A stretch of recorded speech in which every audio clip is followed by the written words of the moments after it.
তুমি এমন একটা ব্যক্তি যে কয় আয়ো হের পিছনেই যাও, গেলে পরে তোমার ক্ষতি হয়, লাভ হয় না। কথাটা ঠিক না বেঠিক? ঠিক। রাগ করলা? না না। যখন তোমার কাছে টাকা পয়সা থাকে তখন তোমার পাশে মা বাবা বন্ধু বান্ধব সবাই থাকে।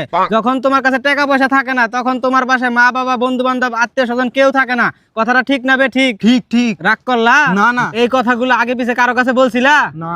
তুমি মানুষের পিছনে হাজার হাজার টাকা নষ্ট করো, তোমার পিছনে কেউ 10টা টাকা ক্ষতি করে না। এটা কি ঠিক না বেঠিক? ঠিক। আরেকবার কও বিসমিল্লাহ। বিসমিল্লাহ। আরেকবার কও সুবহানাল্লাহ। সুবহানাল্লাহ। বিশ্বাসে বস্তু মিলে তর্কে বহুদূর। তোমারে যেই কথাগুলা বলছি সত্য বলছি না মিথ্যা বলছি? জি সত্য বলছেন। তুমি এমন একটা ব্যক্তি মানুষের দুঃখ কষ্ট দেখতে পারো না, তাকে পাশে গিয়ে দাঁড়াও, কিন্তু তারাই তোমার ক্ষতি করার লেগে পিছনে ঘুরে। কথাটা ঠিক না বেঠিক? ঠিক। রাগ করলা? না। কিছুদিন আগে অনেক বড় একটা বিপদে পড়ছিলা, অনেক বন্ধু বান্ধবের কাছে 10, 20, 50 হাজার টাকা হাওলাত চাইছিলা, তারা তো ফোন ধরেই নাই, এখন তোমার লগে যোগাযোগ বন্ধ করে দিতে। কথাটা ঠিক না বেঠিক? ঠিক ঠিক। রাগ করলা?